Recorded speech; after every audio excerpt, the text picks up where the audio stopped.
Muy, pero muy buenas noches a todas las personas que se conectan a esta hora. Estamos aquí, señores, para hablar del panorama político colombiano y en este caso para desenmascarar a Gustavo Petro, el presidente actual, lastimosamente, de Colombia.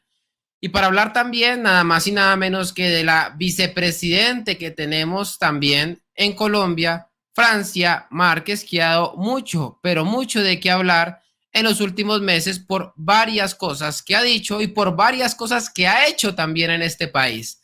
Para ello, tengo el honor de tener aquí con nosotros nada más y nada menos que a Nicolás Moraz, un grandioso periodista que ha desenmascarado en reiteradas ocasiones tanto a Gustavo Petro como a Francia Márquez. Lastimosamente, en su cuenta de YouTube, en su canal de YouTube, le han bajado varios de estos videos que realmente tienen mucha información valiosa que permite abrir los ojos de todos los colombianos que pueden conocer de antemano a través de sus videos y de toda la información periodística que él nos ha dado, pues quién es realmente cada uno de ellos y también poder conocer la forma en la que ellos van a gobernar. Nicolás, es un gusto, un placer y un honor tenerte aquí en este canal. Bienvenido. El gusto es mío, Santiago. Te agradezco mucho tu generosa presentación y tu invitación. Creo que te comenté detrás de cámara que nunca, y mira que hemos hecho ya cientos de videos, Uh -huh. desde que comencé hace 4 años en YouTube. Previamente desarrollé mi carrera en prensa tradicional, televisión, radio. Nunca tuvimos tantos problemas como con el documental de Francia Márquez. Es que fue realmente asombroso. Primero los típicos problemas de monetización, luego ya incluso resignados en ese sentido, cayeron reclamos de copyright impensables por haber levantado un clip de un pariente, que de hecho la critica duramente, su cuñado, y de un canal de 900 suscriptores, una cosa insólita, un video de hace 12 años, y nos cayó un reclamo de copyright, después cayó un strike que apelamos exitosamente, pero finalmente cuando fue la desmonetización de nuestro canal, situación felizmente resuelta ya hace un largo tiempo, se tuvo que retirar el video. Pero tenemos el de Petro, que son 2 documentales unificados en uno, republicado para quien lo quiera ver en nuestro canal, y aquí estamos para desarrollar toda la información que les sea útil. Yo me acuerdo cuando recién se publicó el video de Francia Márquez, fue un boom aquí en Colombia. A mí mucha gente me escribía y me preguntaba si te conocía, si sabía de ti, porque lo que mencionabas y lo que revelabas en dicho video era realmente impactante, impactante. A mí me dejó también sorprendido porque yo que soy colombiano y no sabía muchas de las cosas que se mencionaban en ese video. Es una lástima que todavía no esté publicado, pero lo que me mencionabas, ¿no? Tuviste muchos problemas para tener ese video al aire, ¿no? Sí, muchos. En gran medida también creo que esta es una buena oportunidad para refrescar los aspectos centrales de la historia, que es digna de una novela. Ujú. Yo con Petro lo venía estudiando hace un tiempo ya.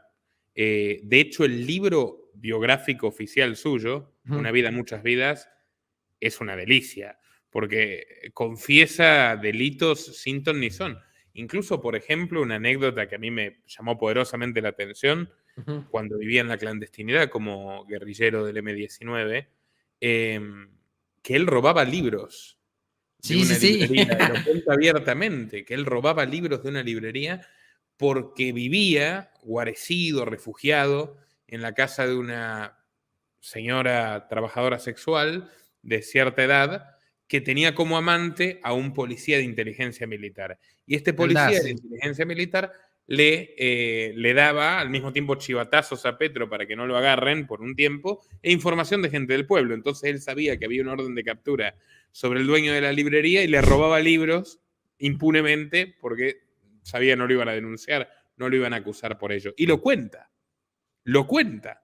También cuenta cuando reúne a sus 2 primeras esposas y a una le dice, a ti te veo como una hermana y a ti como una mujer, y luego, bueno, va por la tercera, que es Alcócer, la actual primera dama de Colombia, ¿no?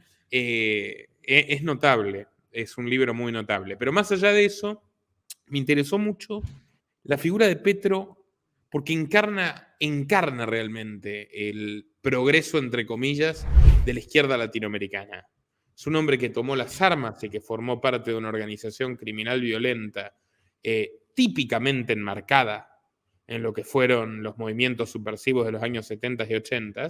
De hecho, fue instruido militarmente por los Tupamaros de Pepe Mujica, que realizó el mismo camino, y luego tiene este quiebre con Samper y la designación en la embajada colombiana en Bélgica, que le da la oportunidad de trasvestirse como un globalista, como un progre de vanguardia, que aprende temprano las nuevas luchas de minorías, fundamentalmente la cuestión del ecologismo, que hoy está haciendo estragos con la economía colombiana, ¿no? Y que de hecho ha generado estas situaciones insólitas, como tú sabes mucho mejor que yo, de poner a las disidencias de la FARC como comisarios verdes, soviets ambientales en la selva, y ahora vuelven a actuar y están todos sorprendidos, ¿no?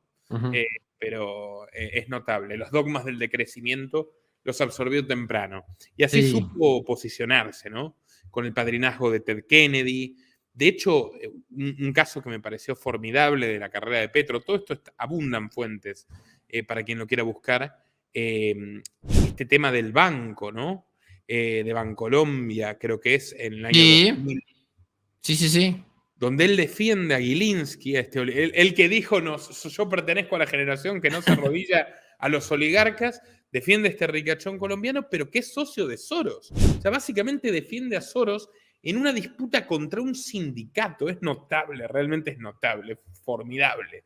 El marxista que litiga y aboga durante 6 horas de debate parlamentario en favor de un banquero asociado a Soros y del propio Soros, que era accionista, y contra un sindicato, que eran los dueños del 20% de las acciones.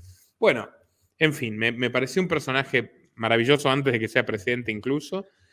También es tan fatuo, tan solemne, se tira tantas flores al mismo, que realmente parece sacado de una novela de García Márquez o de Vallejos. Y bueno. Por eso su alias, ¿no? Aureliano. Exacto, claro, Aureliano Buendía. El de las 32 derrotas, 32 combates y 32 derrotas. Y ese era el alias que él usaba en el M19. Muy, muy representativo el personaje de 100 años de soledad. Bueno, pero con Francia yo reconozco que tuve mucha suerte, porque tuve acceso a información privilegiada de esta mujer, incluso nada más conocerla, nada más enterarme que era candidata a vicepresidenta. ¿Por qué? Porque rememoré que yo tengo una fuente que mayormente me informó, mira lo que es la vida, de cuestiones de España, porque es un profesor colombiano en España, que es del Valle del Cauca. De hecho, es afrocolombiano. Ok, ¿en serio? Sí, y yo lo conseguí, o sea, yo lo conocí personalmente en primera instancia por un amigo que viajó a Colombia de mochilero, luego viajé yo a Colombia y lo conocí en Colombia, y quedó el contacto, pero él no vivía en Colombia en esa época, ya vivía en España, y de ahí quedó el contacto, y bueno, normalmente hablamos de estos temas. Y un día le digo, ¿tú qué sabes de Francia Márquez? Todo, me dijo, absolutamente todo. Igual un hombre que ya me manifestó cierta inquietud, de hecho, porque esta persona pueda llegar al poder, y me desarrolló toda la historia increíble de Francia Márquez, serio? que supera realmente, sí, por supuesto, que supera realmente a la de Petro, siempre pidiendo, por supuesto, que resguarde su identidad. Claro. De hecho, en Colombia noté, siempre que me tocó hablar con fuentes colombianas, y entiendo por las distintas situaciones particulares que ha atravesado el país, en general es muy común que la gente esté muy preocupada, te dicen las cosas muy despacio, no importa si están hablando por teléfono, por mensaje o en persona, ¿no? Como que el miedo está muy latente cuando se trata de información de gente con poder. Y Ahora, más en el caso de Francia, bueno, sobran razones, perdón. Sí, no, interesante todo lo que mencionas en el documental de Francia Márquez, y también tengo entendido que con el de Gustavo Petro, que ahorita fusionaste en dos, ¿no? Hay como dos caras, o un Petro guerrillero, un Petro más subversivo, y ahorita es el Petro globalista, ¿no? El Petro en su faceta más ecologista, más progre, por llamarlo de alguna forma, de esta época, ¿no? Entonces es muy interesante todo lo que has mencionado y la forma en la que lo has hecho, y se lo dejas a todos los colombianos, que yo me doy cuenta, la mayoría estamos muy agradecidos y en deuda con el trabajo periodístico que has llevado adelante con cada uno de este par de personajes. Bueno, para entrar y le quiero agradecer a las más de 400 personas que nos están viendo en este momento. Les pido que dejen su me gusta, me ayuden alimentando el algoritmo para que YouTube les recomiende este video a muchas más personas. Recuerden que pueden seguir a Nicolás Moraz en su canal de YouTube Los Liberales, recomendadísimo para enterarse también de los temas colombianos y también de infinidad de temas más relacionados al panorama mundial. No siendo más, me gustaría ya entrar en materia para hablar especialmente del señor Gustavo Petro y dejar a Francia Márquez, que creo yo que hay varias cosas interesantes también que hablar de ella, pero quiero que comencemos con la cara principal, que es Gustavo Petro. Háblanos, por favor, un poco sobre la faceta previa de Gustavo Petro, su faceta guerrillera, que es realmente, bueno, muy, pero muy subversivo, por llamarlo de alguna forma, más de lo que muchas personas creen. Es realmente, y me gustaría con eso ya darte la palabra, es realmente Gustavo Petro el gran revolucionario que iba a emancipar a los colombianos del sistema económico neoliberal que llevan adelante las oligarquías de este país que él tanto supuestamente desprestigiaba. Mira, Gustavo Petro, para mí, pertenece a cierto género, a cierto tipo humano, que también fue común a Marx, que también fue común a Lenin, que también fue común a Castro y a Guevara, especialmente a Guevara, más que a Castro incluso, que es el sablista, el oportunista profesional, el que está dispuesto a absolutamente todo antes que a trabajar duro, ¿no? Como dice el profesor Bastos. Todo salvo el capitalismo, el ahorro y el trabajo duro. Absolutamente todo. Sí. Pero todo. O sea, y realmente ha demostrado un arte en este sentido de acomodarse a las circunstancias cambiantes. Yo armé algo bastante estructurado, ahora si te parece, donde sintetizo un poco la biografía de Petro y vamos Adelante. cronológicamente. Y antes decirte que yo estoy agradecido con Colombia. Colombia es uno de los países más hermosos del mundo realmente. Es un faro cultural para América del Sur en muchas cuestiones. Hablan el mejor castellano, hablan y escriben el mejor castellano de todos en la modernidad. Y bueno, ya son suficientes razones para tratar de contribuir un poquito, ¿no? a la difícil situación en la que están. Por lo menos afrontarla. Bueno, Petro ya miente incluso con el lugar de nacimiento, tú sabes. Santiago, que en el libro dice que nació en el barrio bogotano de Las Cruces. En una entrevista en la emisora radial La FM, dijo, en cambio, que él nació en Ciénaga de Oro, Sí. pueblo donde sus padres son oriundos, y que su familia se trasladó a Bogotá cuando él era un bebé de pocos meses. De hecho, yo publiqué el archivo. Lo cierto es que él cursó sus estudios primarios en la Normal de Zipaquirá. Era un buen alumno, de hecho iba bien vestido, tenía zapatos de cuero, mientras que la mayoría de los niños apenas llevaban alpargatas o calzados bastante lamentables. Era hijo de profesores, pertenecía a lo que en ese entonces era una pequeña clase media, definido por él. La inspiración, llamémosle creativa, la sacaba de su madre, Clara Nubia Urrego, que era una militante frenética y fanática de la Alianza Nacional Popular, la ANAPO, La que Napo, es sí. la génesis de lo que luego será el M19. 19. La ANAPO gira en torno, obviamente los colombianos lo saben mejor que yo, del general Rojas Pinilla, que es un equivalente a lo que fue Alemán en México, Getulio Vargas en Brasil o el propio Perón en la Argentina en cierta forma, o Víctor Raúl Laya de la Torre en Perú, si se quiere. Una expresión populista, nacionalista, con ideas de izquierda, ideas agrarias, ideas muy católicas también, cierto carácter confesional en parte del movimiento, y que la ultraizquierda, al igual que ocurrió con el peronismo en la Argentina, por ejemplo, observó como una oportunidad para generar una transformación del sistema. Rojas Pinilla era bastante despótico, por lo que he visto, perseguía a los disidentes, a los periodistas opositores, a quienes se burlaban de su hija, que era como una especie de princesa prácticamente. Hubo asesinatos, desapariciones, bueno, todo tipo de medidas encuadrables con el fascismo, por lo cual es muy gracioso observar cómo el lema del M19 era luchar contra el fascismo en Colombia, cuando surgían Sí. de la reivindicación de lo más parecido que hubo un Mussolini en el país, ¿verdad? Bueno, recuerdo la anécdota de cuando Pinilla, al general Pinilla, chiflaron a su hija y al yerno en una corrida de toros en la plaza de Santa María, y él mandó a gente del servicio de inteligencia a moler a palos, pero hasta dejarlos al borde de la muerte, a las personas que les habían lanzado un tomate y les habían hecho algún tipo de chiste. era realmente totalitario. Cuando él sale del poder y fracasa, digamos, la iniciativa de la ANAPO, de hecho pierden en muchas elecciones, como la de 1970, surge el movimiento guerrillero 19 de abril, que era el brazo armado, en sus palabras, del pueblo anapista. Y Anapista, ahí sí. comienza sus pasos Petro, especialmente en una facción que estaba muy influida por la teología de la liberación, que es esta interpretación bastante común entre ciertos jesuitas, como Fernando Cardenal, que fue literalmente un obispo ministro en la Nicaragua sandinista, de, bueno, el tronco común que habría entre el dogma cristiano y el marxismo, muy discutible en todos los términos, y que fue financiado abiertamente por la KGB.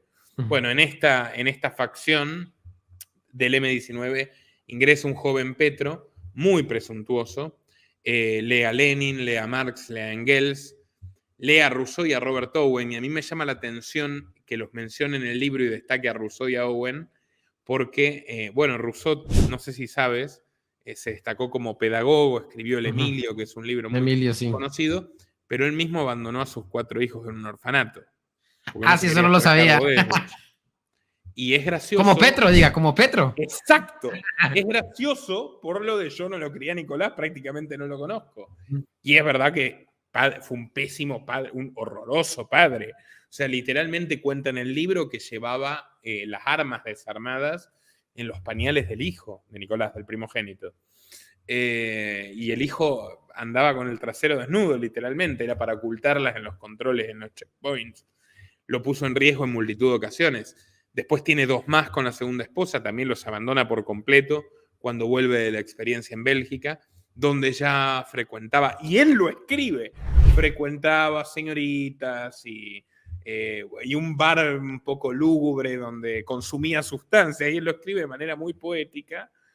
Yo no tengo ningún problema, soy un psiconauta y todo, pero él lo escribe de una manera muy poética, como la autoexploración y el mundo interior. Es realmente surrealista. O sea que como buen pedagogo le dejó una gran enseñanza a Gustavo Petro.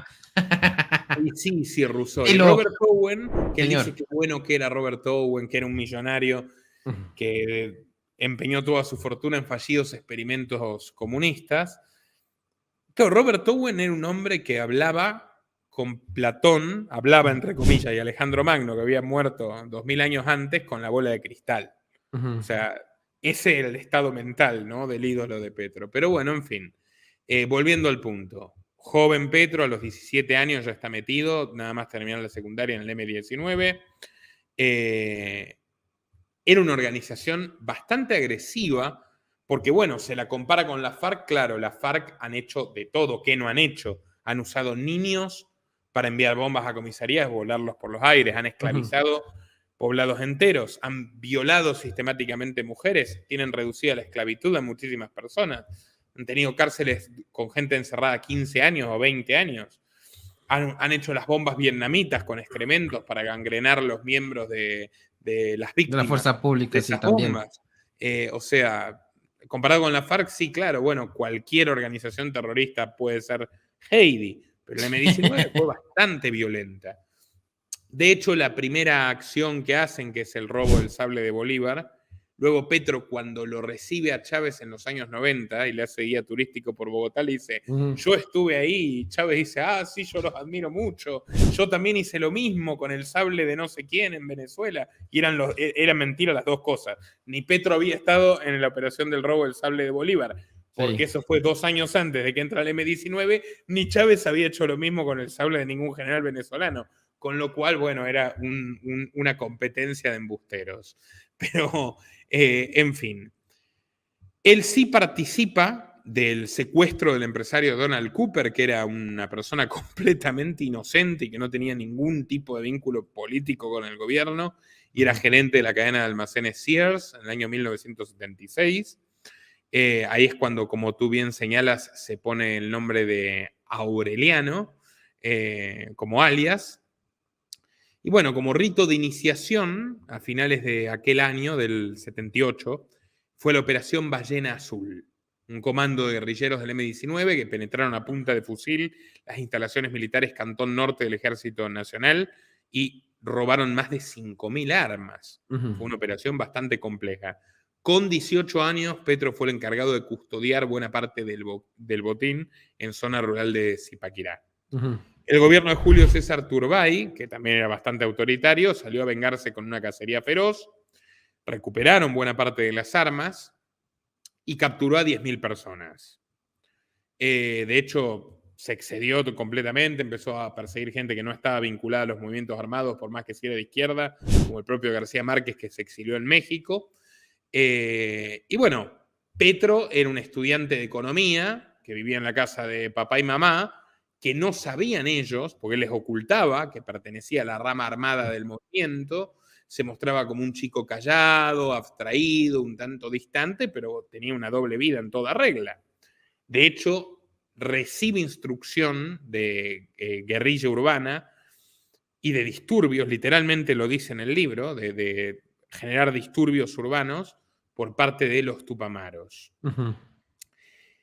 Él comienza a involucrarse a comienzos de los 80s, y esto tiene mucho que ver con su construcción política posterior, con la carrera para alcalde de Bogotá y luego con la carrera presidencial, con la cuestión de construir casas.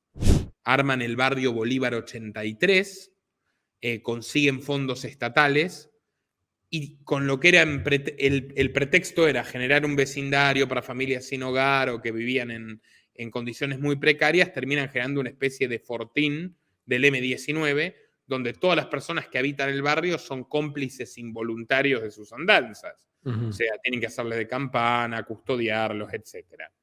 Se recibe de economista y va escalando progresivamente en el M-19. Conoce a Katia, que es la madre de Nicolás Petro hoy en la cárcel, ¿no? Que era una aristócrata de clase alta. Vivían refugiados ya en altillos de este barrio, prófugos ambos. Dormían con armamento, con explosivos, con material de guerra, con los típicos folletos propagandísticos. Por su falta de pericia en el uso de las armas y de los explosivos, en más de una ocasión pusieron en peligro a los habitantes del lugar. Hubo una explosión, de hecho, que de milagro no lo agarraron ahí a Petro, Ujú. porque fue la policía. Y él lo cuenta todo esto, lo cuenta lo más bien, o sea, no tiene ningún problema en En el admitir. propio libro de una vida, muchas vidas. En ese libro él cuenta todo eso. Él cuenta muchas de estas cosas en el libro. Ajá. Bueno, obviamente hay muchas más que recabé a partir de Ok. ex colegas suyos que se volvieron enemigos, este personaje Navarro también. Ujú. Pero cuenta muchísimas de estas cosas abiertamente en el libro, de hecho lo romantiza, pero no oculta, digamos, cuál era su naturaleza. Ujú.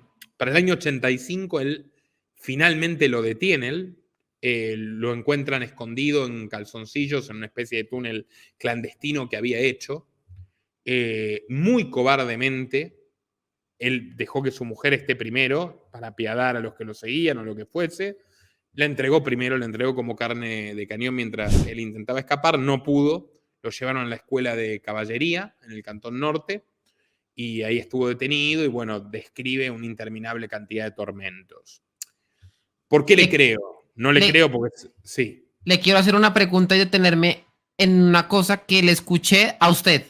Le digo así, yo no escuché en otro lado, no, a usted precisamente en el documental que hiciste y justo ahí cuando los atrapan, él estaba con Katia, te escuché en esa entrevista decir que ella le había contado que estaba embarazada justo en ese momento y que él le iba a sugerir abortar, o no sé si le alcanzó a sugerir abortar, pero cuando eso iba a suceder, lo atraparon.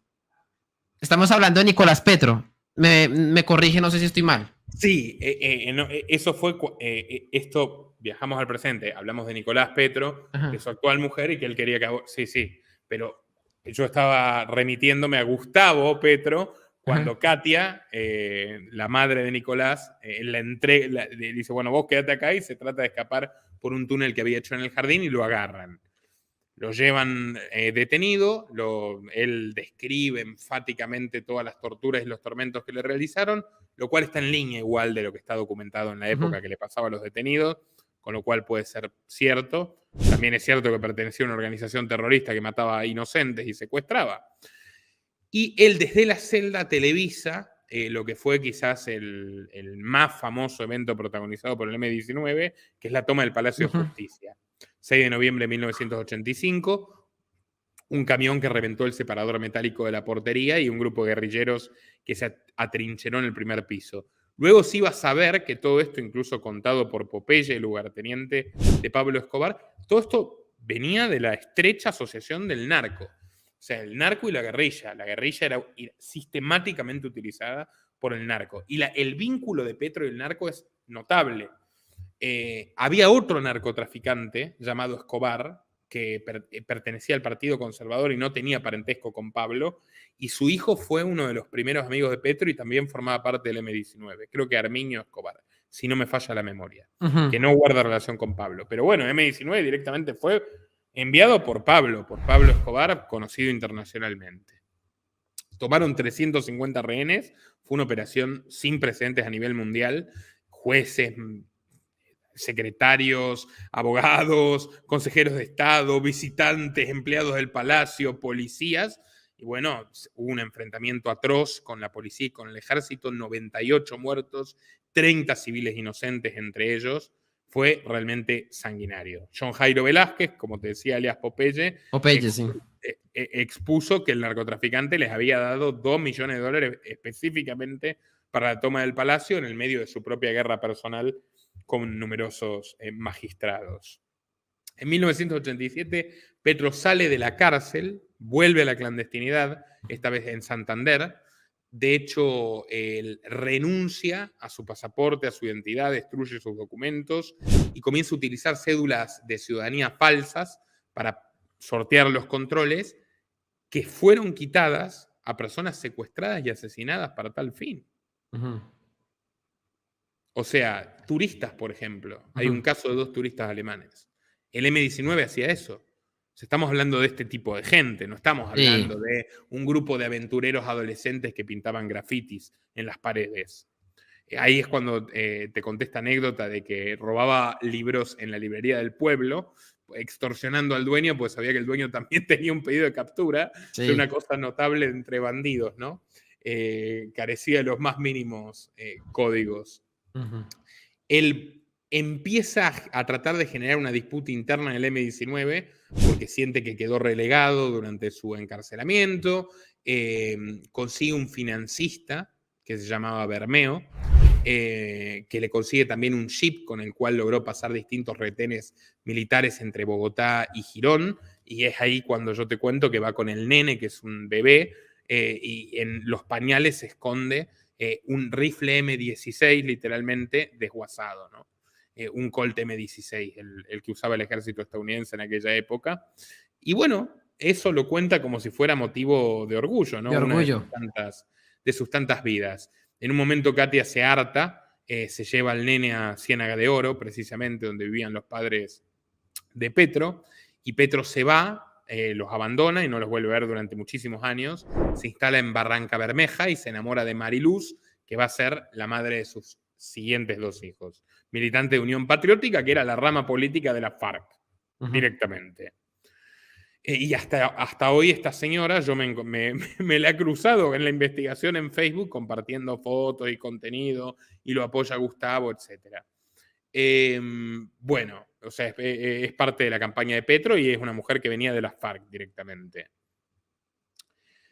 No sé si aquí me gustaría interrumpir un poquito para mencionar algo, y es que me parece muy interesante que él siempre haya visto a su hijo no como su hijo, sino como una especie de herramienta que puede utilizar, que puede poner, que puede quitar para sus fines. Lo hizo en ese momento y de hecho cuando, como mencionabas, le sugiere o pensaba sugerirle a la mamá abortar. Nunca lo ha querido, y de hecho cuando a Gustavo Petro actualmente en la revista Cambio, liderada por Daniel Coronel, lo entrevistaron y le preguntaron por Nicolás Petro, pues, todo lo relacionado a los escándalos de corrupción, que él recibió dinero de los narcos, dinero sucio, dinero ilegal, todo lo demás. La respuesta que él da es que no lo crió. Siempre se ha lavado las manos con respecto a Nicolás Petro porque es que nunca lo ha querido. Y no sé si estás enterado, pero cuando Nicolás Petro decide hablar, decide contar, la primera persona que lo entrevista es Vicky Dávila de la revista Semana, justo cuando él ya estaba hablando, justo cuando él estaba destapando esa caja de Pandora y habla, cuenta que pues su papá como que nunca lo ha querido, nunca lo ha visto como alguien importante, siempre ha sido como una especie de herramienta que puede quitar, que puede poner cuando a él se le venga en gana. Y por eso él decide hablar y decide contarle al país quién es Gustavo Petro, cómo se financió la campaña de su papá y todo lo demás.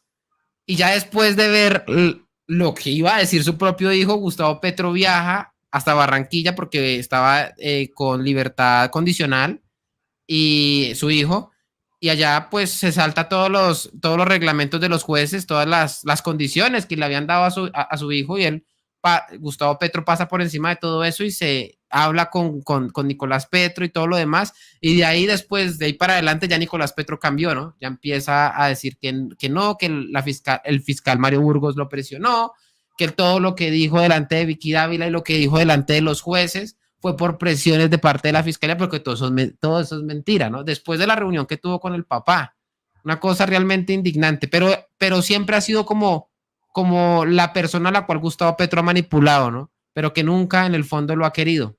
Es una cosa como muy... De hecho, eso lo pueden... Ustedes cuando van a la entrevista que le hizo Vicky Dávila, ahí lo pueden ver, no lo digo yo. El propio Nicolás Petro lo dice de su propia boca. Pareciera que mi papá nunca me ha querido. Pero bueno, qué pena.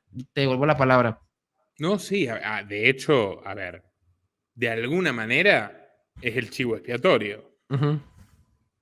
Y la relación, como te digo, de Petro con el narcotráfico es muy antigua.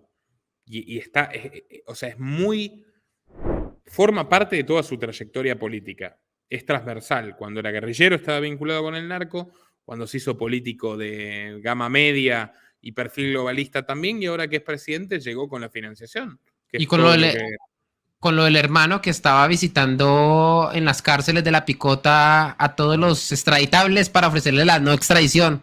Juan Fernando Petro, claro que Juan sí, por Fernando. supuesto. Sí, de hecho, y tienen todo ese manejo familiar que es aprendido de los narcos, que los únicos que no van a declarar en tu contra son tus familiares. Pero bueno, Sí, él señor. los puede entregar como cabeza de turco cuando estima pertinente. Pero Ujú. sí es notable.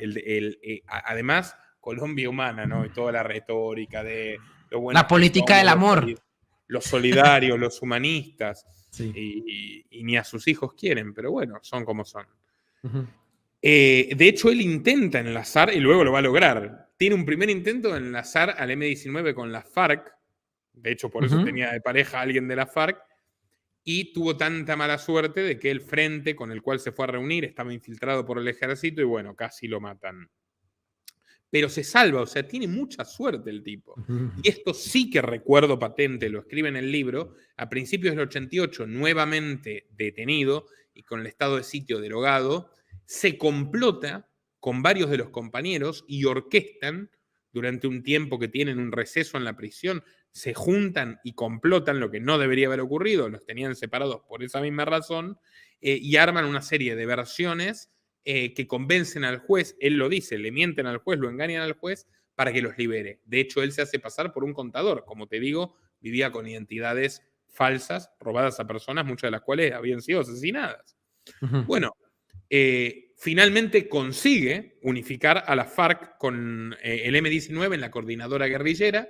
Estuvo bastante tiempo persuadiendo a quien era el jefe del M-19, Pizarro, y a cambio Petro, que se convierte en el vocero del movimiento, y que de hecho figura ese famoso video, que está él con una gorra que tiene bigote, en una conferencia. Bueno, Petro es entrenado directamente en la escuela militar de la FARC cuando se constituye la coordinadora guerrillera, porque el resto de las autoridades, de los distintos grupos, también estaba el ELN, etcétera, de estas guerrillas marxistas que han matado a decenas de miles de personas en Colombia, admitían la superioridad militar de la FARC, entonces se sometían a un entrenamiento con ellos. Ujú. Luego él se reúne, estando en la clandestinidad, insisto, con el ministro de Justicia del momento, Alberto Santofimio, para negociar. Y esa negociación es muy fructífera para el M-19, de hecho. ¿Quién propicia el encuentro? Pablo Escobar, directamente. Santofimio está en los casetes de sus Sí. conversaciones con Pablo Escobar, que son parte de uno de los escándalos más importantes de los 90 en Colombia. Luis Carlos Aguilar Gallego, alias El Mugre, Confesó en 1994, justamente en la cárcel en La Picota, el señor Escobar le aportaba dineros para la campaña Santofimio, y que una vez encontraron una finca de Quico Moncada donde todos se sentaron a tomar whisky bajo unos parasoles en los alrededores de la piscina. O sea, un día Santofimio con Escobar, con el patrón, otro día con Petro, con el peón. Él consigue, de hecho, la amnistía, o sea, tiene un pacto con el Estado, entregan algunas de las armas, y a cambio consiguen impunidad de todos los delitos que habían cometido. Pero, obviamente, todo esto le generó cierta depresión, se sintió desamparado. Mariluz estaba presa, era parte de la FARC, no del M-19. Katy y Nicolás no le dirigían la palabra en aquella época, no le quedaban prácticamente amigos. O sea, está un momento de decadencia intensa que coincide con el asesinato de Carlos Pizarro. O sea, el líder del M-19, que había sido como un segundo padre para Petro, etc., se candidatea como presidente y lo liquidan en un vuelo a Barranquilla. Sí. En esa época tan convulsionada, ¿no? Petro incluso trata de sacar partido inmediatamente de la muerte del amigo. De hecho, le pide a la mujer que lo bendiga, que lo unja a él como nuevo candidato. Y la mujer le dice que no. Básicamente, por la actitud arribista en el funeral del marido, imagínate. De todas formas... Oportunista, ¿no? ¿Cómo? Oportunista, como decías al principio, cuando te referías a la personalidad o como a ese tipo de personas, ¿no? Que lo mencionas que él es oportunista. Ahorita con esto lo utiliza y busca la forma en la que él pueda sacarle provecho a la muerte de su superior, ¿no? Sí, completamente. Y él consigue un curul, un lugar en la Cámara de Representantes, por el departamento de Cundinamarca en el 91, como parte del M-19 ya transformado en partido. Ahí tiene Renault, tiene chofer, tiene escolta. Y fíjate, el tipo nunca, jamás tuvo un empleo. No. Es asombroso.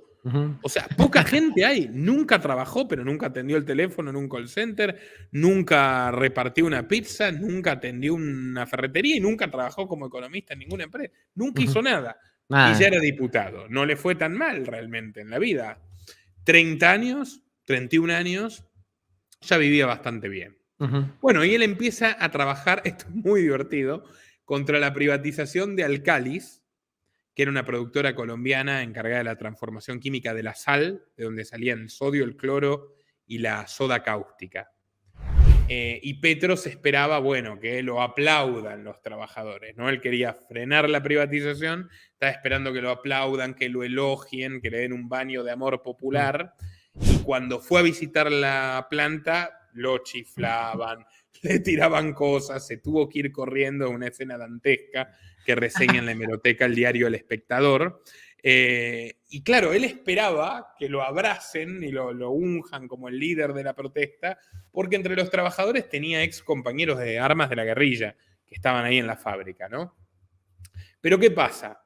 Que primero ellos estaban interesados en la privatización, segundo lo querían lejos a Petro y se habían olvidado de la política, porque se estaban dedicando a producir cocaína con la soda cáustica que salía de Alcalis. Así que bueno, ya tenían otro negocio más pujante. En el 94 se reencuentra con José Cuesta, un ex comandante del M-19, devenido en profesor barbudo, que vive hablando de Herbert Marcuse, de la nueva izquierda y de las teorías posmarxistas. Escuela de Frankfurt. Y lo reciben juntos a Chávez en una visita clandestina. Acababa de salir de prisión en Venezuela. Recordemos, Chávez en el 92 intenta un golpe de Estado contra Carlos Andrés Pérez, le sale mal. Famosa la declaración de él cuando era teniente coronel con la boina roja. Nuestros objetivos no han sido realizados por el momento. 2 años después sale de la cárcel amnistiado, pero no podía salir de Venezuela. Sin embargo, aterriza en Bogotá en un vuelo clandestino financiado por Fidel Castro. Lo aloja directamente Petro en la sede de la Juventud Trabajadora de Colombia y le hace guía turístico. Aquí yo te cuento que es este episodio tan divertido que cuenta este hombre Navarro Weiss. Navarro Wolf, disculpa. Que es que Chávez y... Chávez le dice, yo los admiro a ustedes del M-19 por esto que hicieron del sable de Bolívar. Y dice, sí, yo participé, dice Petro. Y Wolf lo mira, que fue guerrillero también. Sí. Pero vos entraste 2 años después. Y Chávez dice, yo hice lo mismo en Venezuela y no había hecho nunca nada parecido. Era el duelo de mentirosos, ¿no? A Sí. ver quién mentía más. No, ¿quién mentía más? Yo creo que se van a penaltis. Ahora, cuidado, tú recuerdas la última campaña electoral, Petro hizo un esfuerzo, y de hecho hace un esfuerzo desde la muerte de Chávez más o menos, de desmarcarse, de que no sea demasiado explícito su vínculo con Chávez. Yo entiendo por qué también enfatiza esto en Colombia. Los colombianos son testigos privilegiados de lo que ha pasado con Sí. Venezuela, de lo que es la catástrofe humanitaria. El éxodo. Exacto. Pero, a ver, difícil es disimular que Mariluz, cuando era esposa de Petro, estuvo 10 años trabajando directamente a sueldo de Chávez como directora del Instituto Bolivariano de Estudios Latinoamericanos y como miembro además de la inteligencia venezolana, del SEBIN. Nada más Chávez es electo en 1998, su presidencia comienza en el 99. Bueno, Petro, esto a mí me encantó, me pareció formidable. El tipo tuvo elecciones con el 0.65% de los votos. Notable el hombre, pero consigue que Samper, Sí. tú me dirás, pero conocí a Ernesto Samper, recordado probablemente como uno de los mandatarios más corruptos de la historia de Colombia, Por el proceso 8000. que este hombre lo pone de agregado diplomático en Bruselas, Sí. que esta parte es genial. De hecho, Marulanda, que era el embajador, un señor llamado Marulanda, le decía el fantasma a Petro. Porque solo aparecía una vez al mes, el resto era invisible, aparecía el día del cobro. O sea, sí, muy gracioso realmente. Y el tipo lleva una vida bohemia en Bruselas que es magnífica, se hace habitué de un café colombiano, amigo de prostitutas, de vendedores. Él lo dice. Jíbaros, vendedores de cocaína, literalmente ¿En serio? lo dice. Sí. Autoexploración, toda esta cuestión, ¿no? Que te conté, que estaba experimentando otros horizontes. Los contribuyentes colombianos le pagan un doctorado en la Universidad de Salamanca. Sí. Y él ni lo pisa jamás. O sea, nunca pisa la universidad. Y es Y gracioso. él dice que tiene doctorado, ¿no? Claro, porque la escuela de Salamanca, estos curas escolásticos españoles que justamente eran los fundadores de esta casa de estudios, tanto escribieron contra los empleados públicos inútiles, el dispendio del dinero del contribuyente, hasta justificar el regicidio ante la suba excesiva de impuestos. Una gran ironía, ¿no? Pero ahí termina metiéndose en temas ambientales en la Universidad Católica de Lovaina, que eso sí lo hizo en Bélgica, que le quedaba más cómodo. Le cuento algo, no sé si estás enterado, pero aquí Ingrid Betancourt, que duró, si no estoy mal, más de 10 años secuestrada por la guerrilla de las FARC, contó hace más o menos un año que ella fue a visitar a Gustavo Petro cuando trabajaba ya en la embajada en Bruselas, y que llegó a la casa y estaba con su esposa, con la esposa del momento. Ella entró, Ingrid Betancourt entró, y Gustavo Petro estaba en esa exploración que usted mencionaba, tirado en el piso, totalmente ido. Cuenta Ingrid Betancourt que pasaron varios minutos y Gustavo Petro no volvía en sí, y la esposa en ese momento pues le dijo a Ingrid Betancourt que la disculpara, puesto que Gustavo Petro estaba en ese momento en uno de sus viajes, quién sabe qué tipo de viaje astral, pero que pues ahí estaba y que esperaba que en el transcurso del día se pusiera bien. Quién sabe qué clase de perico, porque aquí en Colombia al café con leche le decimos perico. Quién sabe qué tipo de perico, porque aquí también le decimos perico a otras cosas que lo llevan a usted a un estado muy parecido. Entonces le dijo a Ingrid Betancourt que qué pena, que le había caído seguro algo mal y que él estaba ahí totalmente ido, y los niños ahí estaban jugando por encima de él. Ese es el ejemplo que le estaba dando a sus propios hijos. Y eso fue el panorama que vio Ingrid Betancourt, que posteriormente le cuenta al país muchísimos años después de quién es realmente Gustavo Petro. Y esto fue escándalo también, debido a que Gustavo Petro ahorita tiene la fama de que le gusta mucho el licor, el whisky, que se pega en unas desaparecidas y no llega a las reuniones, de un momento a otro cancela su agenda. Y todos especulan, todos hablan en el ámbito político, que es que Gustavo Petro le gusta muchísimo la juerga, el irse de parranda. Pero bueno. Totalmente. Bueno, mira, una sola palabra para definirlo. Durísimo. Sí. Las caspas de Atahualpa.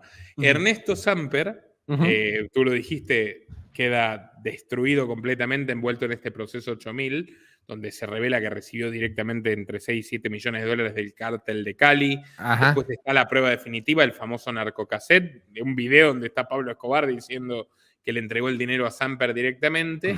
Y bueno, caen en desgracia todos los guerrilleros del M-19 que estaban repartidos por las embajadas de todo el mundo. O sea, era el aguantadero del M-19. Y de hecho esto es interesante, cómo llega él a integrarse al gobierno de Samper, cómo lo justifica ante los demás. Dice, me amenazaron los paramilitares. Pruebas, cero. Denuncia, cero. Y lo recoge en el libro. Y luego con este mismo cuento va a llegar a ser refugiado político en los Estados Unidos. O sea, el tipo, o sea, es notable porque las un delirio de persecución. Ajá. Porque le funcionan. Mira dónde llegó. Llegó a Nariño, llegó. Y quiere hacer la reforma constituyente y atornillarse para siempre. Esperemos que no le funcione, pero por lo pronto mal no le ha ido. No ha encontrado a quien le haga frente porque mira dónde está. Bueno, cuestión que él se presenta, vuelto de Bélgica, como candidato de la Alianza Democrática M19 a la alcaldía de Bogotá, con todo un programa ecologista. No terminó el doctorado en Lovaina tampoco, como tú bien señalas. Saca 0.56% de los votos, 7.000 votos. Lo aplasta Enrique Peñalosa con 600.000. Y varios candidatos más encima, por supuesto. Ahí él termina metiéndose en una cosa que llaman movimiento vía alterna. Y ya fíjate cómo vuelve de Europa, que se pasaba en el Europarlamento, hablando con lobistas. Vuelve mucho más socialdemócrata, mucho más progre-edulcorado. Como que se entera de repente de la caída del muro de Berlín. Y vía alterna, a mí me suena, también por los discursos que tenía y demás, especie de inspiración en la tercera vía de Tony Blair, ¿no? Bueno, esa cosa más. Adaptándose a los tiempos, ¿verdad? Ajá, ya mutando.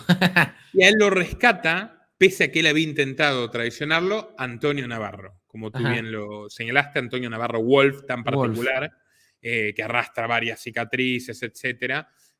Varias cuestiones físicas, creo que le explotó una bomba, terminó con un problema de adicción. Y no tiene una pierna, hasta donde sé.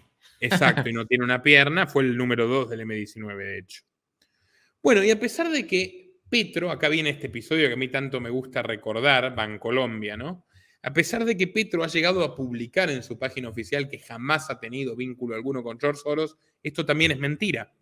Porque en el año 2001, cuando Petro logra otra vez ser diputado de la mano de Navarro, está este tema de la pelea por Bancolombia entre el sindicato antioqueño, que era un sindicato de maestros, como sus padres, o sea, notable, 20% de las acciones tenían, y el grupo Gilinski, que quería el control total de este oligarca colombiano. Gilinski la tenía muy complicada porque el sindicato antioqueño también tenía una enorme inversión de pauta publicitaria en los mayores medios de comunicación, había financiado la campaña de congresistas liberales, conservadores, etc. Pero Gilinski dice, yo quiero a alguien ducho en el relato, que pueda hacerle frente a todo esto. Y lo encuentra en la mesa de saldos a Petro, ¿no? Durante 3 semanas, Petro estudia los documentos de los abogados de Gilinski, lo entrenan, lo asesoran, se reúne con gente que viene directamente de Norteamérica, porque Gilinski tenía como socio capitalista literalmente a Soros, que estaba haciendo lo mismo en ese momento. Este es un guiño, si hay algún argentino mirando, con el Banco Hipotecario y Eduardo Elstein en la Argentina, o sea, siempre socio local, hizo lo mismo con Botín y Santander en España. Bueno, y Petro se enzarza en 6 horas de debate parlamentario y finalmente logra que los intereses de Gilinski prevalezcan en Bancolombia sobre los del sindicato antioqueño. O sea, mírenlo al defensor de los trabajadores, ¿no? Al alma socialista. 50 millones de dólares gana Soros a partir de esto, con su inversión, digamos, en Bancolombia. Y desde entonces ya Petro pasa a integrar realmente el grupo de mascotas de la élite global en América Latina, ¿no? Asciende, sube un escalón. Y a partir de ahí ya todo lo que viene es un poco más conocido. 2002, ya con el gobierno de Uribe, que también yo condeno completamente los excesos del gobierno de Uribe, no tengo ningún tipo de afinidad ni simpatía, pero Petro vuelve a hacer lo mismo, vuelve a decir que está amenazado, vuelve a hacer una denuncia en organismos internacionales, no abundan pruebas de ningún tipo, se presenta en la Corte Interamericana de Derechos Humanos y termina consiguiendo, otra vez con el dinero de los contribuyentes colombianos, exiliarse en Washington, D.C., donde se reúne con la Fundación Rockefeller, que, ojo, ya lo tenían fichado Antonio Navarro Wolf. Le habían picado estudios, lo habían nombrado líder social ejemplar a Navarro Wolf cuando fue alcalde. Y luego, mira, ahora lo tienen de director latinoamericano a Santos. Sí. O sea, tienen una actividad bastante intensa en Colombia. Y lo adoptan a Petro. Petro se reúne en la Fundación Rockefeller con 8 congresistas americanos y el mismo David Rockefeller, estamos hablando del banquero más poderoso del mundo en aquella época, que le dice, de hecho bromea con Petro y le dice, tú sabes que a ti te decían Aureliano, demostrándole que sabe, ¿De quién es? conoce la historia de Petro. Bueno, Sí. yo financié la primera traducción al inglés de 100 años de soledad, lo cual es cierto. Y ahí conoce a Ted Kennedy, que lo cobija, que es el hermano de los Kennedy que sobrevivió.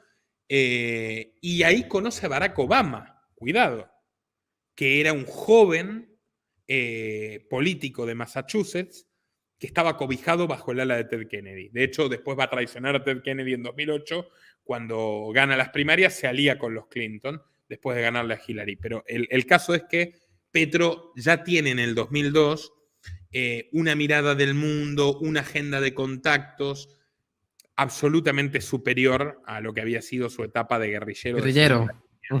Empieza la metamorfosis de Petro. Claro, la metamorfosis. Él de hecho dice, Edward Kennedy salvó mi vida, te cambió mi percepción sobre los Estados Unidos. ¿En serio? Bueno, sí. Lo puedes No buscar. Él sabía dice, eso. Edward Kennedy salvó mi vida, literalmente, porque Kennedy consiguió que el Senado lo nombre estadounidense, lo nombre refugiado político en Estados Unidos. La vida de Petro no estaba en peligro en rigor, pero él lo dijo. Bueno, en fin, luego ya todo lo demás probablemente es bastante más conocido, creo yo, por el público. Y si quieres podemos pasar a Francia. No. Espectacular, magistral todo lo que has contado y se ha ido volando. Mire, más de 50 minutos hablando de Gustavo Petro. 50 minutos y creo yo que la gente está encantadísima. Le quiero agradecer a las más de 1.200 personas que nos están viendo en este momento. Le agradezco a cada uno de ustedes por haber llegado hasta aquí. Les pido que por favor dejen su like, se suscriban al canal, activen la campanita. Recuerden, cualquier ayuda que ustedes me quieran brindar, lo pueden hacer también a través de Neki, David Plata. En pantalla podrán ver mi número. Muchísimas gracias a todos ustedes. Y claro, vamos a pasar ahorita a Francia Márquez. Otra joyita, un alma de la caridad, dirían algunos. Una pobrecita, ya supuestamente viene de lo más bajo del Cauca. Ella es una de las nadies, como llamaría ella, las nadies del país, una vulnerable. Nada tiene que ver con Soros, nada tiene que ver con USAID, nada tiene que ver con los grandes poderes socialistas, nada tiene que ver con unas minas que están por allá también en Suárez Cauca. Pero bueno, Nicolás, muchas gracias y por favor, adelante con Francia Márquez. Perfecto. Bueno, y por supuesto hay muchos más detalles de Petro, los Clinton, el Papa, la excentrísima figura de Antanas Mockus en mi documental de Petro para quien lo quiera ver, que está ahí en mi canal. Pero vamos con Francia ahora para aprovechar el tiempo y la oportunidad que me estás dando de conversar con la audiencia colombiana. Bueno, la historia de Francia, que como te conté, bueno, tuve el privilegio de que me la cuente alguien que viene del Valle del Cauca, gira en torno al pueblo de Suárez, que se llama Suárez por el presidente colombiano Marco Fidel Suárez, que tuvo la idea, se creía un Bismarck, y dijo, bueno, vamos a dividir los territorios de esta región colombiana étnicamente, con un criterio cuasi de apartheid, en una región muy conflictiva, muy beligerante, donde habían estado trabajando los franciscanos, donde había una larga tradición de esclavitud, todo tipo de problemas había en ese momento, casi que una micro guerra civil regional, y termina asignándole el Valle del Cauca a 4 bandas armadas, que eran clanes familiares afrocolombianos, que se dedicaban sistemáticamente al abigeato, al robo de ganado, al contrabando desde Ecuador, al secuestro y al sicariato, en los años 20. Estas 4 familias eran los Congo, los Balanta, los Márquez y los Mina. Ya te sonarán las últimas 2, ¿no? estas 4 especies de neotribus, podríamos decir, se dedicaban a extraer oro. A partir de que les conceden las tierras, de hecho le expropian a muchos hacendados, el Estado colombiano expropia a muchos hacendados y le entrega estas tierras a esta gente que repudia totalmente la actividad agrícola y se dedica hasta el día de hoy, 100 años después, a la minería artesanal de oro. Bueno, esto es interesante. No hay muchos datos sobre la historia del pueblo entre los años 20 y los años 40, porque cuando toman el poder, este grupo prohíben los libros. Que me recuerda a lo que hizo, por ejemplo, Rodríguez de Francia en el Paraguay, pero en 1810, no en 1920. Prohíben los libros, Santiago. Literalmente. Porque justamente intentan un pequeño ennoestado. Y obviamente yo repudio de manera taxativa cualquier forma de racismo, pero a ver, hay en todas las direcciones. Sí. Y ellos querían aislar completamente al Valle del Cauca del mundo exterior. También prohibieron el aprendizaje del castellano y trataban de instaurar un dialecto que era medio bantú y medio castellano. Echaron a los sacerdotes, etc. En ese momento había una compañía que se llamaba Asnazú Golden Company, que tenía capitales ingleses y estadounidenses, que soborna a los caciques de los 4 clanes para poder explotar profesionalmente esas tierras, con capital, con maquinaria, con una rentabilidad mucho mayor que la minería artesanal que practicaban. Onte Congo, que era uno de estos caciques, rechaza la propuesta de las Asnazú Golden Company y Adio Mina, que es el bisabuelo de Francia Márquez, fue contratado por el gerente de las Asnazú Golden Company para eliminar a Congo, o sea, para cargarse a la resistencia y que efectivamente puedan explotar el oro de esas tierras. Y literalmente hubo una guerra entre familias y a los Congo los barrieron del mapa. La compañía llegó a extraer, gracias al bisabuelo de Francia, 2.500 toneladas de oro durante este periodo. Mateo Les fue bien. Mina, ¿cómo? Les fue muy bien. Les fue muy bien, por supuesto que les fue muy bien. Mateo Mina, el abuelo de Francia, estudia en la Universidad de Cali, o sea, le prohíben los libros a la gente, pero al hijo lo manda a estudiar, el bisabuelo, Mateo Mina, el abuelo de Francia, y allí conoce a 2 personajes australianos que son, pero de antología, o sea, que es para invitarlos a hablar directamente, porque es genial. Ana Rubo, arquitecta, y Michael Taussig, antropólogo. Taussig, por favor, busquen los clips, porque es magistral. Taussig, que tiene unos tics y tal, habla abiertamente de su amor por la cocaína colombiana, de la experiencia comunista en el Valle del Cauca, pero habla así, además lleno de tics, habla muy bien español, ahí con canas blancas y tal, es una fuente formidable para algunos de estos temas. Taussig y Ana Rubo venían para gestionar, investigar la posibilidad de una donación del Commonwealth, o sea, literalmente de la corona británica al gobierno colombiano, para mejoras estructurales en la localidad de Puerto Tejadas, en Cauca. Pero lo cierto es que en realidad eran agentes comunistas. Ellos estaban infiltrados en el servicio, en el Royal Service británico, tenían, digamos, una doble afiliación y en realidad fueron a Colombia a establecer vínculos entre el Partido Comunista Australiano con la FARC y el ELN. Que la guerrilla esta, que por cierto, corrígeme si me equivoco, fundan unos curas de izquierda, Camilo Torres entre ellos. Camilo Torres, el ELN. Que era el tío de Santos. Sí. El tío del presidente Santos. Sí, él lo cuenta de su propia boca. Efectivamente. Y que fue monaguillo de él. Bueno, y esto es interesante. Taussig y Rubo, que eran una pareja, se hacen muy amigos de Mateo Mina, terminan refugiados en Suárez, en el pueblo dominado por la familia Mina, cuando la CIA descubre que son espías y le pide al gobierno colombiano que los detenga. Ahí entonces escriben Libertad y Esclavitud en el Valle del Cauca, y como están en la clandestinidad, Rubo y Taussig, lo firman con el nombre de su amigo, de Mateo Mina, del abuelo de Francia Márquez. Y si tú buscas el libro, Libertad y Esclavitud... Lo he buscado, sí, está en internet. Libertad y esclavitud en el Valle del Cauca, vas a ver qué dice Mateo Mina, y ahora que ya no están en la clandestinidad, entre paréntesis, Michael Taussig y Ana Rubo. Sí. O sea, lo tienen de prestanombres, literal. No me digas que no es una historia formidable. Ajá. Porque te viene a decir nosotros, el antiimperialismo, hablamos con los ruidos de la tierra, las minorías perseguidas y toda esta discusión. O sea, literalmente son títeres, marionetas de personajes siniestros de las potencias centrales. Sí. Lo es Petro y lo es Francia y lo era la familia también. Es notable. Cuando muere su padre, Mateo Mina, se convierte por legado patriarcal justamente en el cacique, en el gerifalde de la región. El monarca. Y a su vez él es gobernado por Taussig y Rubo, que son los dos europeos que lo fascinan con los libros, con la cultura, etc. Y con sus propias ideas totalmente delirantes comunistas. Y ellos le dicen, mira, hasta aquí, peléate con las Nassau Golden Company, vamos a ser comunistas de verdad. Los Mina y los Márquez se unen con 300 hombres armados, echan a las Nassau, que trajo de hecho el padre de Mateo Mina, el bisabuelo de Francia, genera una matanza sin precedentes. Y ahí es cuando ya se reduce una miseria forzosa increíble este lugar, porque ya se les prohíbe el comercio, todas las personas están sometidas prácticamente a la esclavitud. Y es interesante porque esto está administrado por dos familias.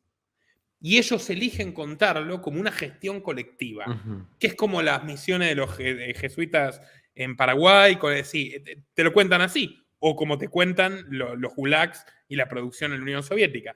Es colectivo, no es colectivo. Hay 5 tipos dominando a 500, 500 trabajan para 5, es totalmente privado si te pones a pensarlo. Claro. O sea, es la forma de absolutismo más pura que hay. Y así mantuvieron la región sumida en el atraso durante muchísimo tiempo. Rubo, esto es increíble igual, llegó bastante lejos. Rubo llegó a ser adjunta en el equipo de Jeffrey Sachs, que es el redactor de la Agenda 2030 y es el asesor económico número 1 del Papa Francisco en la encíclica Laudato Si. Y forma parte de la Pontificia Academia de Ciencias Sociales. Rubo es académica adjunta también. Bueno, se alía con los narcos, Mateo Mina, hubo una etapa donde estaba aliado con el cártel de Escobar, hubo otra etapa donde se alía con las FARC. La gran batalla de esta familia en 1985, para defender sus propios intereses patrimoniales, en los amos y señores de Suárez, fue contra la represa salvajina. Ellos estaban obsesionados en una especie de comunismo primitivista, o sea, no un marxismo clásico, industrial, no. Una cosa bien agraria, medio maoísta, así campesina, y la minería artesanal. Y contra cualquier forma de avance, de capitalismo, de empresa que se instalaba a ofrecer empleos, ellos boicoteaban destruyendo máquinas, incendiando campamentos, disparándole a la gente. Y esa fue la guerra que libran contra la represa salvajina, hasta hoy repudiada por Francia Márquez, y que era fundamental para regular las aguas del Cauca, inundar cultivos y aumentar el potencial agrícola de la zona. Bueno, los Márquez Mina eran enemigos de la agricultura. Eran enemigos de la producción agrícola, eran enemigos de cualquier cosa que pueda generar que sus vasallos se independicen, que tengan un sueldo, una casa, una vida propia y libertad. O sea, es algo delirante, pero es así. O sea, esto ocurría en Colombia en la década del 80. Pierden la batalla. Pierden la batalla por la sencilla razón de que por su propio interés mucha gente se libera, se rebela contra su yugo y terminan en una, digamos, en la zona marginal que logran mantener y siguen teniendo minas de todas formas de oro hasta el día de hoy. Francia, de hecho, empieza una carrera para recuperar, digamos, o para avanzar terreno perdido y consiguen con una medida judicial aberrante, absolutamente aberrante, que de hecho el juez, no me acuerdo el nombre, pero en la sentencia dice, Barack Obama ha sido electo presidente en Estados Unidos, nosotros no nos podemos quedar atrás. O sea, una cosa delirante, le roban muchísimas hectáreas a propietarios privados. O sea, vuelven a hacer lo mismo. O sea, y a partir de eso, con el cuento de las comunidades locales, autónomas, nativas y ecologistas, vuelven a multiplicar su patrimonio territorial ya con Francia al frente. La sentencia T1045A, de hecho, del Poder Judicial colombiano, para quien lo quiera buscar, lo tengo acá anotado. 7 mineras fueron expulsadas de la región, dejaron decenas de miles de desempleados, pero las tierras volvieron al control de la familia de Francia Márquez. En ese entonces le llama la atención a Anita León, que es la propietaria de la silla vacía, que es financiada por la Open Society Foundation de Soros. Patrocinada por el propio Soros. Es como su ahijada, ¿no? Sí, y fíjate que León no es abiertamente petrista, no es explícitamente petrista, pero sí es francista. Sí, claro. Milita abiertamente a Francia y a partir de ahí se construye una imagen internacional de Francia que es mucho más poderosa que la local. Y esto me recuerda a Milagros Sala, que era una dirigente indigenista, es una dirigente indigenista jujeña, que llegó a tener un movimiento paramilitar, Tupac Amaru, y a hacer estragos en Jujuy, y que era presentada, unánimemente como presa política, perseguida, etcétera, cuando había cometido muchísimos delitos comunes, pero en todo el mundo tenía esa imagen durante el gobierno de Macri. Con Francia Márquez me da la impresión de que hicieron algo parecido. Dijeron, bueno, por su ascendencia, por su manera, por ser mujer, por de dónde viene y tal, es el producto perfecto y la comienzan a instalar internacionalmente y también a generar un guiño hacia el progresismo más moderado que todavía podría tener resquemores con Petro, ¿no? Y que se conmueve ante estas nuevas causas que pueden terminar siendo más liberticidas de lo que fue la propia guerrilla, ¿no? Francia empieza a ser financiada abiertamente por la Fundación Ford. Recordemos que además la Fundación Ford tuvo un vínculo directo con el Tercer Reich. Ford es el único extranjero citado por Hitler en Mein Kampf. Fue condecorado, de hecho, por su actividad antisemita, y luego la Fundación Ford es pionera de la teoría de género. Y en 1959 establece la primera cátedra de género en la Universidad de Berkeley, California, con el objetivo de ampliar el universo de consumidoras y cosas por el estilo con la emancipación femenina, luego el control de natalidad. Financian abiertamente a Francia Márquez, lo pueden buscar. Y USAID, que ya es extremo. La embajada inglesa también. La embajada inglesa también. Y USAID, todo esto a la famosa coordinadora afrocolombiana de Francia Márquez. USAID es un fondo del gobierno de Estados Unidos, famoso, por ejemplo, por financiar la esterilización involuntaria de 300.000 mujeres campesinas en Perú durante la época de Alberto Fujimori.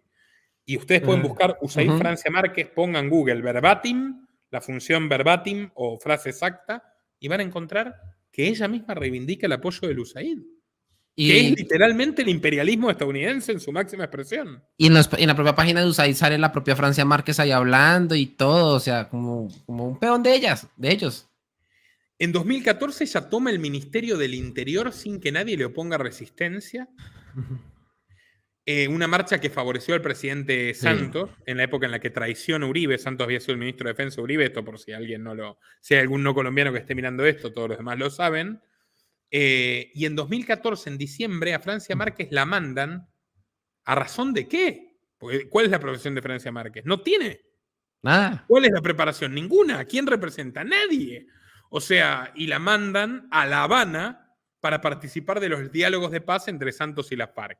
Cuando Santos se jugaba el Nobel a la Paz y termina siendo recompensado por la Fundación Rockefeller, ¿no? Y bueno, y esto es notable, ¿no? Esa mesa la financia la Open Society Foundation, que es la ruta, la relación entre la FARC y Soros. Notable, ¿no?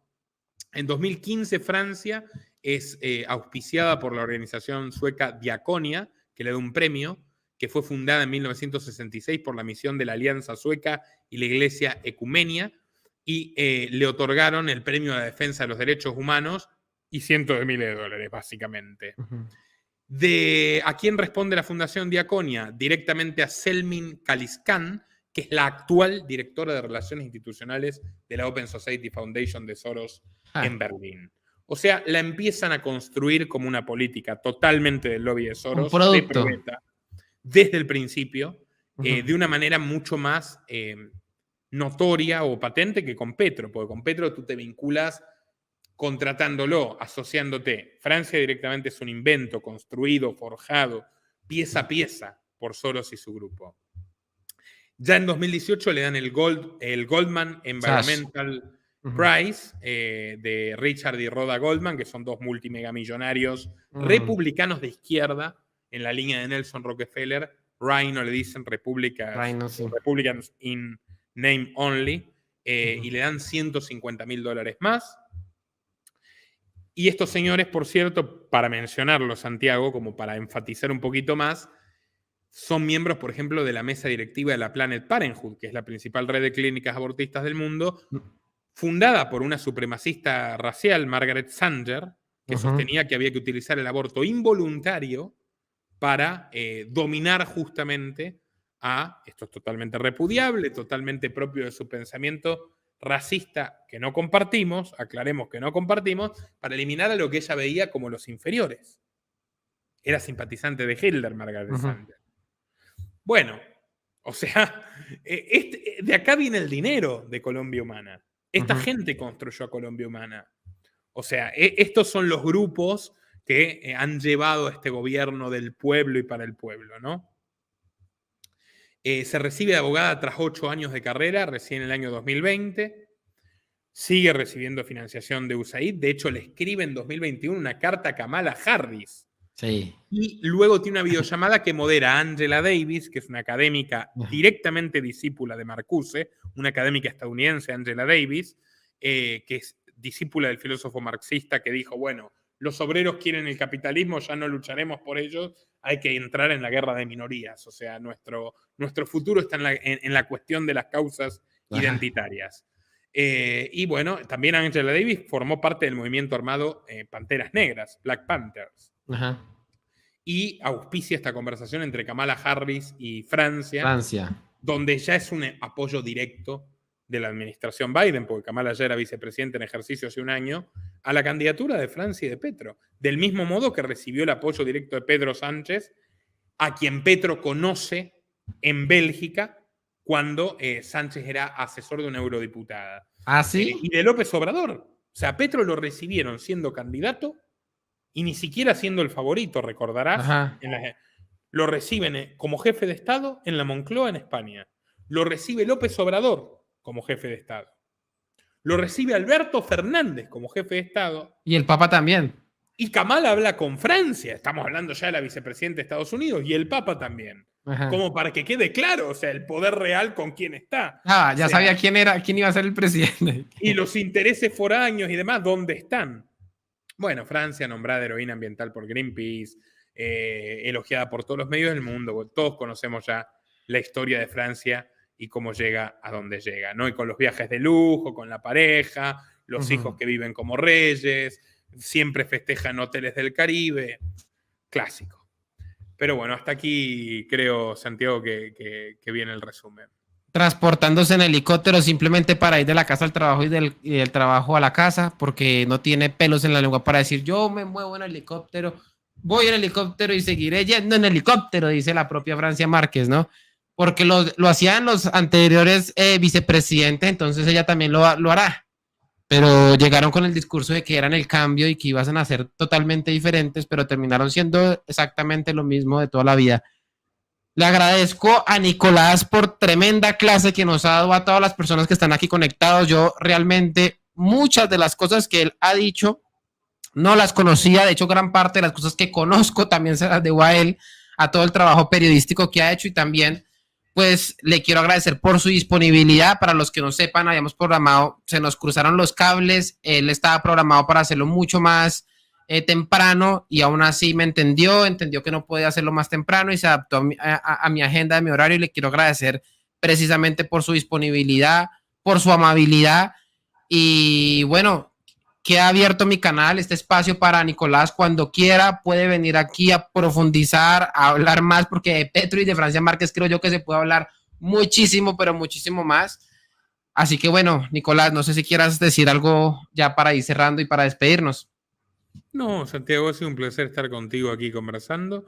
Ya algún día te llevo a mi canal y me cuentas un poquito más también de la actualidad, si tenemos a la audiencia enterada, que sobran malas noticias todos los días. Sí. Y bueno, eso es todo.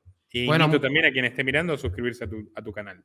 Bueno, muchísimas gracias. Y también le cuento a las personas que pueden seguir a Nicolás Moraz en su canal de Los Liberales. Y les cuento también que ahorita en unos pocos minutos comienza un directo en mi canal de TikTok. En la descripción pueden encontrar el link para que me acompañen allí. Voy a estar hablando con cada uno de ustedes. Así que por favor vayan a la descripción, hagan clic en el primer link y los espero en unos minuticos en ese directo que voy a estar haciendo en mi canal de TikTok.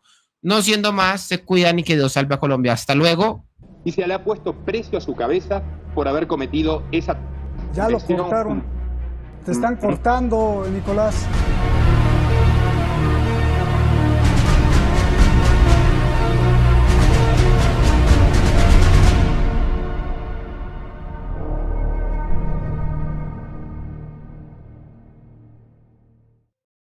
Nuestro trabajo depende de tu apoyo.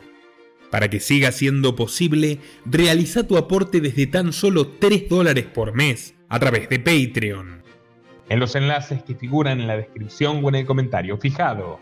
También podés hacerlo vía Bitcoin o desde la opción Unirte de YouTube. Y si estás en Argentina, elegí el medio de pago de tu preferencia a través de Mercado Pago. Quienes nos apoyen en Patreon a partir de $5 mensuales tendrán acceso a análisis, entrevistas, conferencias y documentales exclusivos. También tenemos opciones para sponsors. Así que publicita con nosotros a través de patreon.com/Nicolás Moraz.